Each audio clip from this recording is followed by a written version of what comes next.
Wisconsin, talking about where refugees from Afghanistan are being housed. Let's listen. The state representatives, state senators that I'm joined with here today, we have Representative Tony Kurtz, Senator Pat Tester, we have Senator Howard Markline, Representative Lauren Oldenburg, and Representative Nancy Vanderveer. These are individuals that serve this area, are responsible to their constituents. I think we all want to thank the members, the finest among us, the members of the military, those serving here at Fort McCoy, the members of the interagency group, State Department, Department of Homeland Security, who I think we're all very confident that they will fulfill their role with dedication and professionalism. I do want to start out because I think this is pretty important. Again, the understanding the viewpoint of the men and women, again, the finest among us that served in the military, particularly those in Afghanistan. We have certainly heard, and of course, Tony Kurtz served in Afghanistan as well as Iraq. But we have heard, all of us, from those people who this issue is very near and dear to their heart. They served with people from Afghanistan who put their lives at risk to help save American lives. And so they are very vested in having an organized process for those individuals whose lives are at grave risk now within the chaos of Afghanistan, of helping get those individuals here safely in America and fully integrated successfully in our society. I was on the phone earlier with Jason Church and Derek Van Orden, talking about the military. Again, this is a military base. Military planning always starts at the end point. You know, what is the goal of your mission? What's the goal of your plan? And I think the overall goal is something we all shared. Is first and foremost, make sure that every American citizen in Afghanistan would get out safely before the chaos began.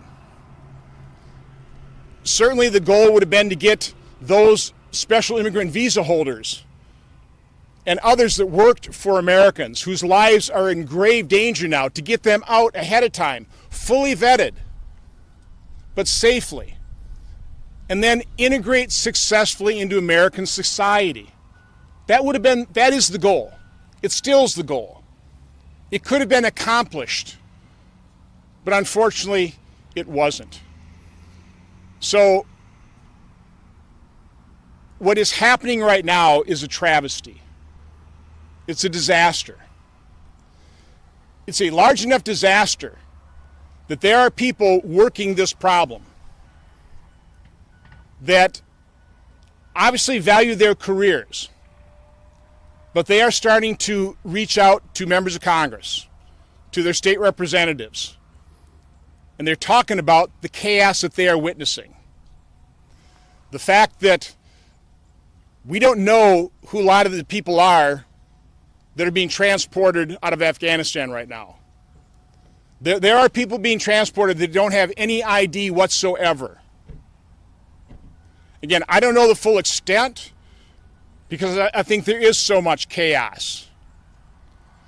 But it was a point that we were making with General Guthrie and the State Department and Department of Homeland Security personnel here, is that puts an even greater burden on their shoulders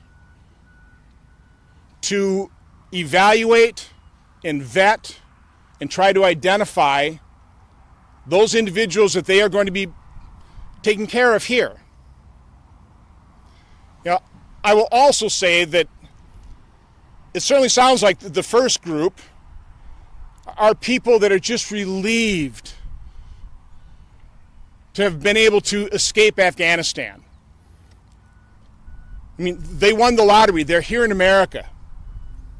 I truly think the vast majority of the people that will be coming here, and the numbers I'm hearing are probably in the tens of thousands, the vast majority are here wanting what we want.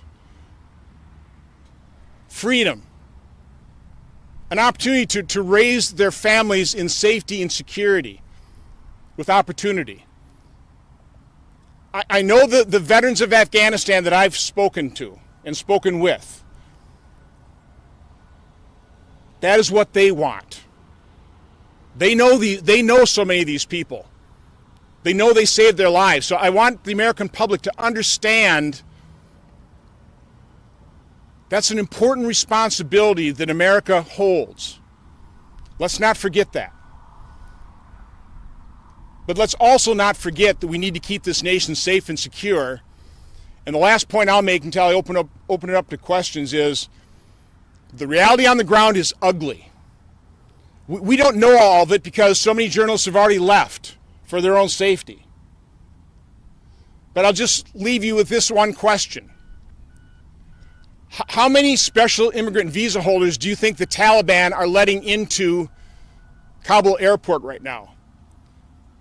How many people that are the folks that are Afghanistan veterans want to pull out to safety? How many of those people do you think the Taliban are allowing through the gates of Kabul airport?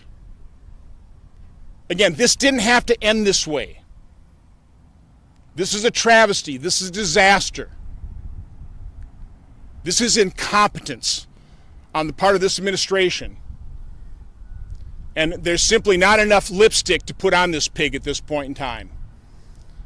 But I will end once again saying that the finest among us, the men and women of the military here on this base in Fort McCoy, they will do everything they can to serve honorably and to do as best job they can to help the people coming here and keep this country safe. So with that, happy to open up to questions. Senator, on the ground today, what did you see inside? What did you hear from officials on Fort McCoy about what is actively happening? Did you talk with any of the refugees who have arrived here? No, we weren't able to speak to any of the individuals from Afghanistan.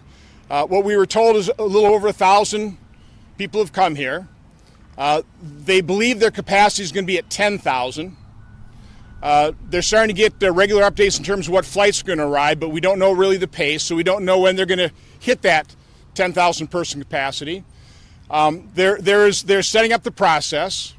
One thing I have to admit, there were two things I was kind of shocked about. Is first of all, the commanding general had no idea that he was going to be serving in this capacity, that this was going to be the mission Fort McCoy till 10 days ago. There wasn't, over the course of the months from when President Biden announced the total withdrawal out of Afghanistan, there was no, well, we're going to have to we're going to have to process people. We're going to have to, welcome in the special immigrant visa holders. There wasn't a discussion over a month so we could plan. This happened 10 days ago. And the other question I knew the answer, but it was still shocking to hear, is when I asked how many people have ID, do you know whether everybody has an ID that has come into Fort McCoy yet? They couldn't answer that question. Again, that's how chaotic this is. This is how unplanned and how unorganized this was from the top. Again, the folks here on the ground will do a good job. I think we're all confident of that. These are dedicated individuals, the Department of State, Department of Homeland Security, Department of Defense. But there's been a failure from their leadership, which has created this very difficult situation. Senator, the White House has said earlier in the week that everybody who's coming here is getting biometrically and biographically screened, either in a third-party country, but before they get to Dulles Airport. How does that compare with what you've heard? It doesn't ring true. So maybe they're taking biometrics now, but you need biometrics having taken beforehand that you can compare them to. It would be nice if we knew everybody had even just an identification card. I'm hearing they don't. And again, it should be quite telling that, when I asked the general, do you know that everybody here has at least an ID? Again, not his fault. He said, no, we don't know that. So that speaks volumes. So I know that the administration is going to be telling you, this is what we're doing. This, like it's all organized. It was all pre-planned. It's not organized. It wasn't pre-planned. It is chaos. And so again, that's what I was trying to convey to the folks here on the ground is understand how disorganized, understand the potential danger. Again, who do you think this Taliban is letting into and through the gates of the Kabul airport? Just ask yourself that question. And that's what I'm asking the folks here on the ground to ask themselves that question too, and be on guard for that possibility. Senator Ron Johnson, you spoke about potential danger. What is your main concern as Fort McCoy continues to take on Afghanistan? Well, again, I think I have two concerns. I share the heartfelt desire of our Afghanistan veterans who worked with so many people in Afghanistan as allies, whose lives had been saved by some of these people. They want them out of danger. They don't want them slaughtered by the Taliban. You've probably read them. I've heard of some horrific accounts of retribution already carried out by the Taliban. So I share that heartfelt desire to bring people out that were our allies that are in grave danger and bring them here safely. But at the same time, because this wasn't pre-planned, that this wasn't organized, that we have such chaos now, we have to understand there is a danger to this country. And we need to recognize that, so we have to take our time. We can't rush through the process. We can't be playing a numbers game. I'm concerned this administration is just going to plus up the numbers, say, oh, look at how successful it is. We got X number of thousands of people out of here. This is a success. This isn't a success till we know we have people here and they're successfully integrated into society. But unfortunately, this administration's lack of planning, their incompetence, has not set us up for easy success here. We are getting this from multiple sources. And I'm not gonna name individuals because they value their jobs. But this isn't just one person or two people. This is multiple sources that are alarmed by what they're seeing, and they're part of the process. Okay, that's all the farther I'm going. But trust me, I trust them. I believe what they're telling me. It rings true and it sounds true. Are you worried that the chaos that you spoke of will... Just one at a time, sir. Yeah, do you worry that the chaos that you speak of in Afghanistan will enter into this community, or the impacts will be enduring for the next weeks or months or years? Nobody can really say, my message to the people here is it only takes one failure to destroy this mission. And again, the mission is to bring American citizens back, bring back those people that we want to bring out of danger, that deserve to be brought out of danger, and successfully integrate them into society. If we let some people slip through that create acts of terror, that's going to poison the entire operation, and that would be a travesty. Obviously, I'm concerned long term in terms of what's going to happen now in Afghanistan. We went there to eliminate a base of operations for Al-Qaeda. Now we have Al-Qaeda and ISIS. They'll be roaming free. They're going to be able to plan. Again, I think that also is a mistake. I have no idea why we didn't leave a special operations contingent at whether Bagram Air Force Base or somebody else to support the Afghanistan security forces. The reason that it collapsed so quickly is we never trained the Afghan security forces to be independent of the U.S. completely. And so when the U.S. announced the fact it was bugging out, and then once they did, it collapsed very quickly. People had to make a decision.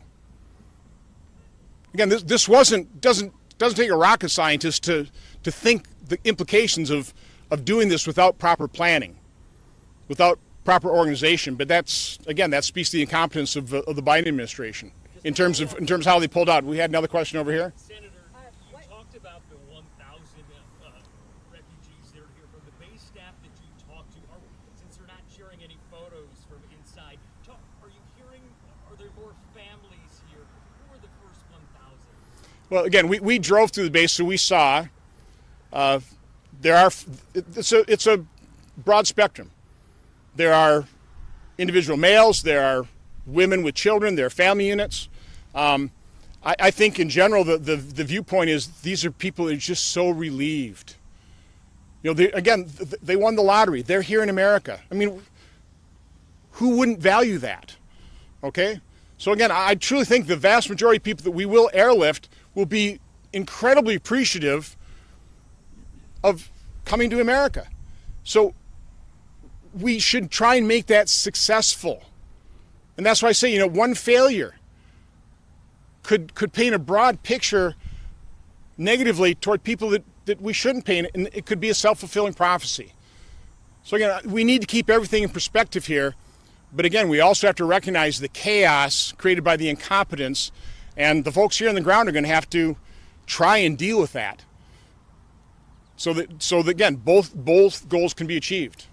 Senator Johnson, what kind of vetting process are you suggesting should occur before these people are airlifted out of Afghanistan? Well, one of the things I really have been stressing, and actually talked to Jason Church about this would be a wonderful project for him, is help organize veterans in Wisconsin, maybe nationally. People that know the folks coming in from Afghanistan, make those connections. And by the way, the State Department representative said, yes, we're absolutely going to do that.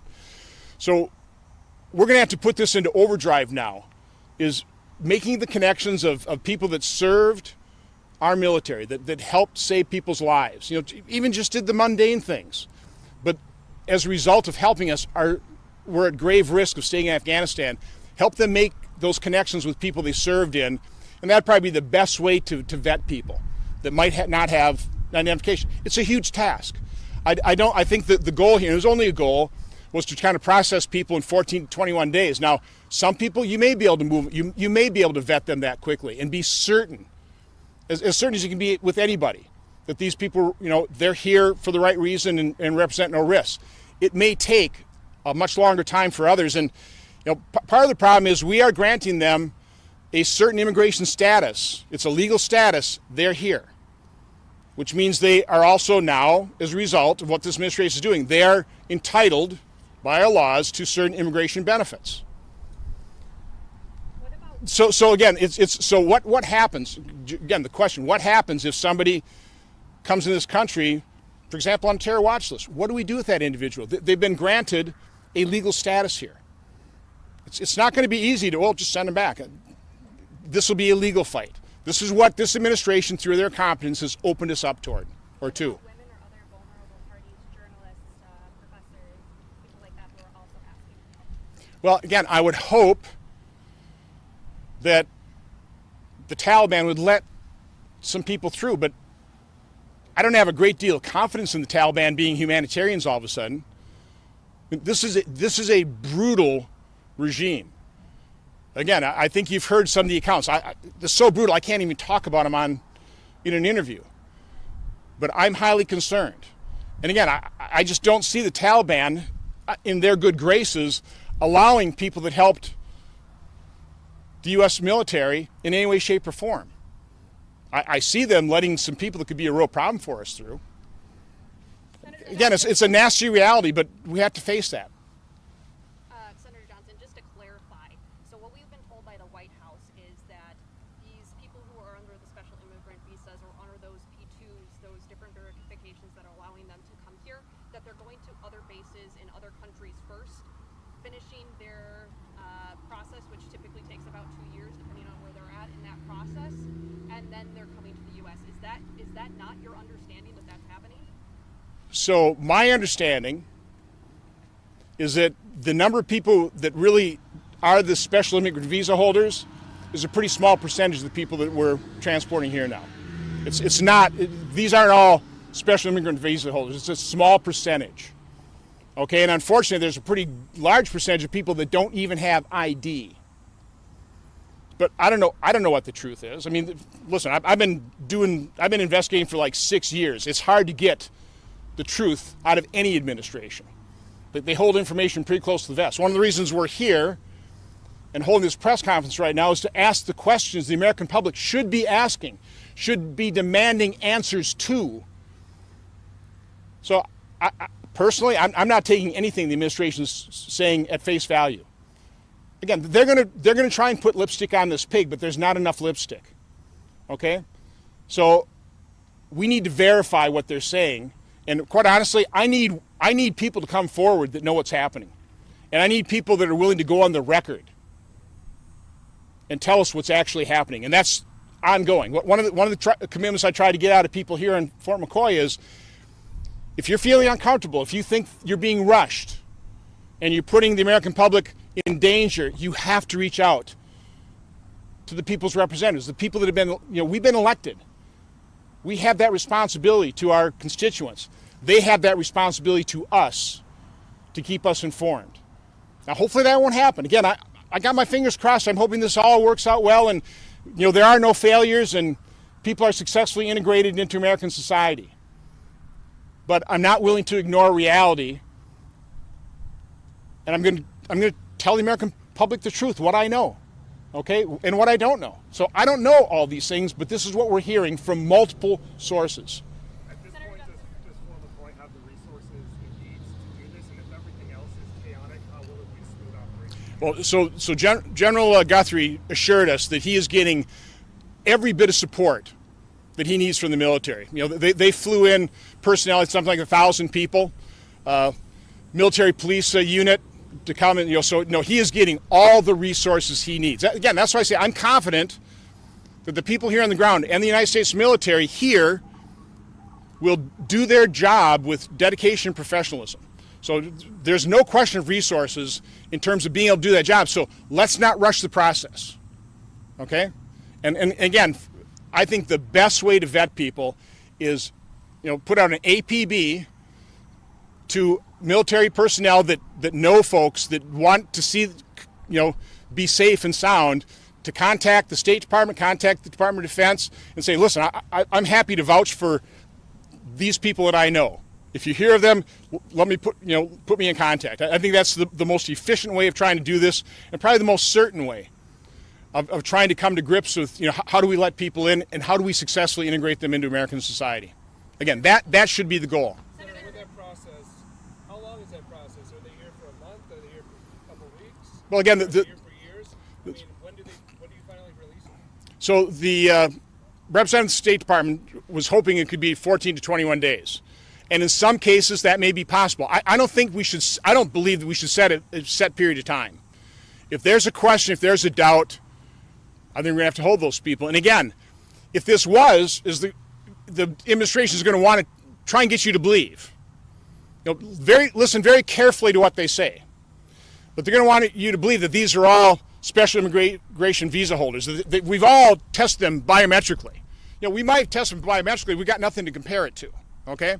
So listen very carefully. But to the extent that we don't have even ID on people, or we don't have a biometric database to match them to, we're going to have to be very careful, and we shouldn't rush the process. It's not worth taking the risk. So I wouldn't put a time. So for some people, it may be obvious. They may already have the special immigrant visas, and that can happen pretty quickly. But for others, it might be quite some time. And again, if anybody slips through that, we end up finding out through the biometrics that they might be on a terror watch list or something. That's going to be a real problem for us because we've already granted them legal rights here in this country.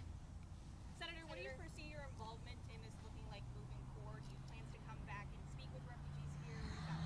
Well, I did because I know the State Department representative is going to rotate out, and I asked her to please make sure that her replacement at least has a phone call with me. But no, whether I've got to come back here or just stay in constant communication with people, that's what we basically set up here. I put a burden on them to keep us informed so we can keep the American public informed. And state legislators, state senators here, I'm sure will be watching this as well. Okay, so again, that's why I'm so thankful that they came here. They're concerned about their constituents. They deserve answers, and they'll be demanding them as well. Okay? I guess one more question. Oh, right here. Yeah. How do you plan to balance the sense of urgency with such a thorough vetting process as the situation in Afghanistan is expected to get worse? Well, again, once people are out of danger, I'd say, what is the urgency? So I would rather err on the side of caution in terms of keeping this nation safe. And again, recognizing hopefully a lot of these people are known to military members that can vouch for them and then help them integrate into their communities. I mean, it does sound like it's not going to be, we're just going to open up the gates and then all of a sudden we're going to have a community here. It sounds like people will be distributed all across America. Right now, an awful lot are going to Sacramento, apparently, as well as back to Virginia, to be with some of the military families that they served with. So, I mean, I think that's kind of the reality situation. But again, once people are here in safety, there's no urgency to just get them out the door. The urgency is to make sure that we vet everybody and that we are as confident as we possibly can that these are people that helped us, that, you know, we have responsibility to make sure that they are safe and that also that they can integrate successfully in our society. But we also have responsibility for the safety and security of the American public, which is why we're going to have to take the time if we're going to fulfill that responsibility. Senator, what is your reaction? The concerns that you have, but now what's done is done. It's already happened. What do you see is the best way moving on from here with how things are going to be handled? What would you like to see? Well, again, I think the best solution here in terms of identifying, vetting, and integrating is literally utilize the military, and you know, there are other people operating from the U.S. government in Afghanistan as well, you know, other government agencies. So setting up pretty much, I don't know, call it a hotline or whatever, so that those individuals who served with these people in Afghanistan are known, they're concerned about people, and we can start identifying and make those connections. To me, that's the most certain way, because again, it just doesn't sound like there's a whole lot of people that were pre-vetted. This, again, because of the incompetence, the lack of planning, the chaos, again, this didn't have to happen. But here's where we're at, here's the reality situation, so to me, that's the best way out of this, okay? Senator, do we know how much this housing and relocating will cost Wisconsin by any chance? Well, it shouldn't cost Wisconsin anything. This is a U.S. government, so I'll certainly be making sure that the U.S. government pays for this one. Okay. Senator, talking about the current administration, President Trump also desired to leave sooner. Do you believe the results would have been different? I would hope so. Certainly, our council was always conditions based. Again, I was never in favor of total withdrawal. Again, I thought after 20 years, after the sacrifice of the finest among us, if we could provide a stabilizing force to support the Afghanistan military, I thought, again, keep the terrorists at bay, not give them another, you know, haven which they could plot against the U.S. I thought that would have been the right course. So I never agreed with total withdrawal, but a drawdown, limiting it to just to special operation forces, I thought would have been, you know, had I been sitting in the Oval Office, that's probably the choice I would have made. But I would have hoped that the previous administration would have done a lot better job planning this out. And let's face it, this administration had 7 months plus in office. And it's telling, let me repeat, the fact that the commanding general here didn't even know that this was going to be his mission at Fort McCoy till 10 days ago. I want that sinking in. This is how incompetent, the lack of planning 10 days ago, Fort McCoy got its mission. Not if, you know, they weren't talking about this, you know, a couple months ago. You know, they should have been talking about this the day that that Biden made the decision to bug out of Afghanistan. They should have been planning this, and they didn't. The American people have to look at that reality. It's not a pleasant reality. I think one last question here. On the administration as well, what do you think of Biden saying he still is sticking with the August 31st deadline for evacuation? Do you think that's reasonable? I think it just proves, sadly, tragically, who's really in charge of Afghanistan right now. And really how, and I don't say this with any joy at all, how impotent America is under this administration. It's a very, very sad reality. Thank you. Any of the state lawmakers want to weigh in on questions? Senator Ron Johnson not holding back there in that news conference in Wisconsin, talking about how he is hearing reports that unvetted refugees are being flown into the U.S. there. And